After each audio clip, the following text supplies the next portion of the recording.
আসসালামু আলাইকুম গাইস, আশা করি সবাই ভালো আছেন। আমিও ভালো আছি আলহামদুলিল্লাহ।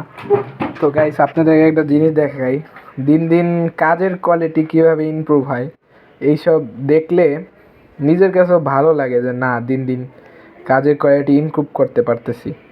এই দেখেন, এখানে ট্রানজিস্টারগুলো যে আমি ফুটা করছি ড্রিল মেশিন দিয়ে, প্রত্যেকটা ট্রানজিস্টার একদম এক লাইনে ফুটাগুলো করছি। এখন এক লাইনে যদি আমি নাটগুলা লাগাই তাহলে এক লাইনে ট্রানজিস্টারগুলো থাকবে। আর আপনাদের আগে যখন আমি কাজ করতাম আর কি, তখনকার একটা কোয়ালিটি দেখাই আপনাদের। একটু একটু ওয়েট করেন। এখানে বোর্ড আছে আমার একটা, বোর্ডটা আপনাদেরকে একটু দেখাই যে কাজের কোয়ালিটি দেখেন।